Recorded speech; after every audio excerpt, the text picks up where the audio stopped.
Selamat pagi Ibu, perkenalkan saya Dr. Dini, saya dokter yang bertugas di klinik pada pagi hari ini yang bertugas untuk melakukan vaksinasi. Sebelumnya izinkan saya untuk mengkonfirmasi dari data Ibu terlebih dahulu ya Bu ya.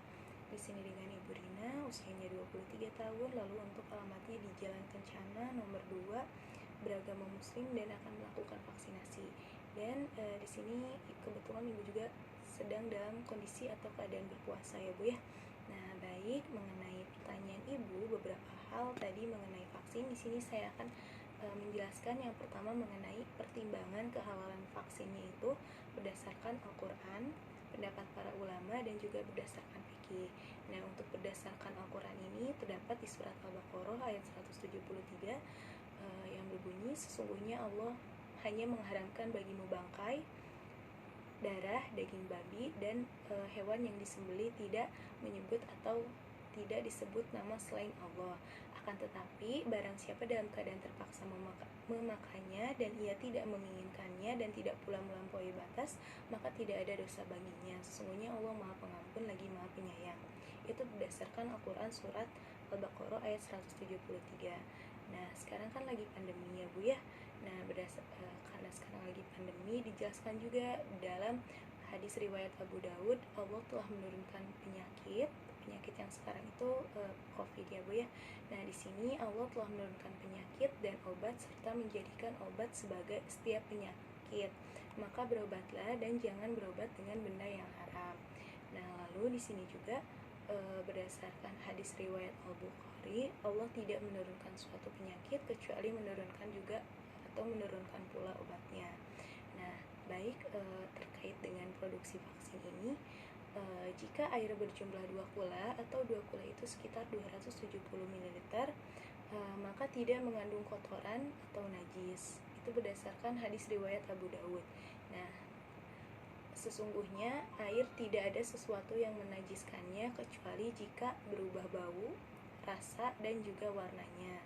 Nah, menurut pendapat Imam Al-Tabari menjelaskan bahwa air sedikit dapat menjadi najis ketika tercemplung ke dalam sesuatu yang najis, walaupun tidak berubah warna, rasa, dan juga baunya. Nah, sedangkan apabila pada air yang banyak tidak menjadi najis karena adanya najis yang sedikit. Nah, menurut pendapat Al-Kastalani menjelaskan bahwa berobat karena sakit dan menjaga diri dari wabah adalah suatu hal yang wajib, seperti dalam kondisi yang sekarang ya Bu ya. Nah, baik, di sini juga saya akan menjelaskan kaidah fikih dalam pertimbangan halal vaksin.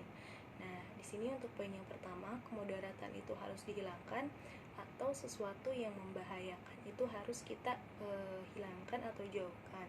Nah, lalu perintah terhadap sesuatu juga berarti perintah untuk melaksanakan sarananya. Contohnya seperti ini. Apabila ibu sedang atau akan melakukan sholat, nah sebelum sholat ibu kan akan wudhu terlebih dahulu. Nah, jadi di sini kita harus melengkapi atau melaksanakan dari sarananya. Nah, lalu untuk poin yang ketiga, perbuatan yang hanya dengan perbuatan itu suatu perintah wajib menjadi sempurna, maka perbuatan tersebut hukumnya wajib. Nah, seperti tadi saya jelaskan bahwa hukum dari menjaga kesehatan itu wajib, dan menjaga dari menjaga supaya tidak sakit. Nah, lalu untuk poin 4, di sini ada mencegah itu lebih utama daripada menghilangkan.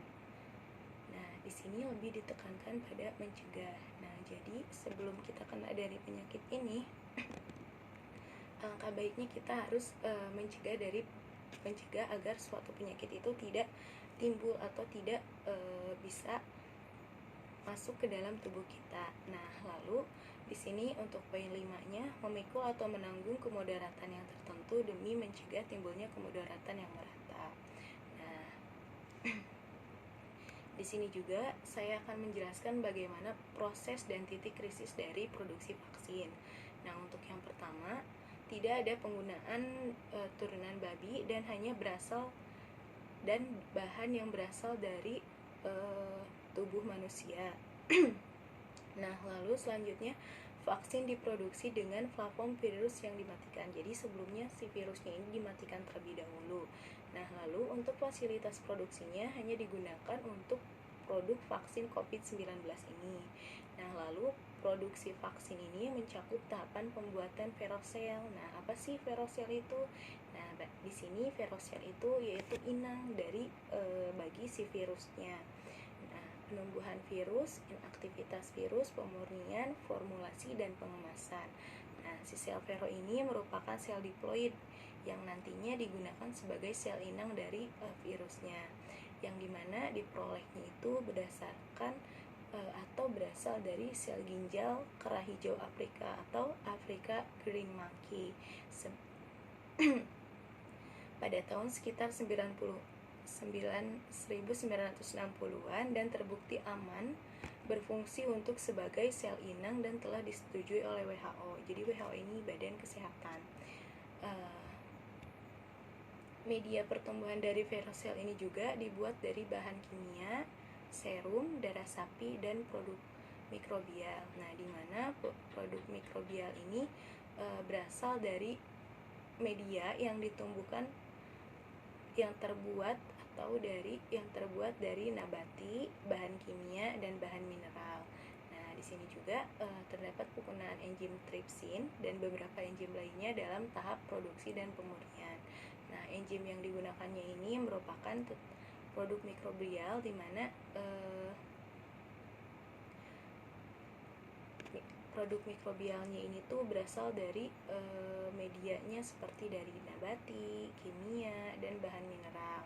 Nah, untuk dalam tahap penyiapannya, pada tahap penyiapan media untuk produksinya itu pada skala 1200 liter. Nah, lalu ditambahkan air murni juga sebanyak 1760 liter atau kurang lebih 10%. Nah, selain itu pada tahap formulasi juga ditambahkan air murni sekitar 930 sampai 940 liter per 1000 liter atau sekitar 6 sampai 7% hasil formulasi vaksin. Nah, lalu untuk kemasannya juga untuk kemasan dari produknya juga terbuat dari kaca dan karet sehingga aman ya Bu ya. Nah, lalu untuk kesimpulannya, pertimbangan kehalalan vaksin ini, vaksin COVID-19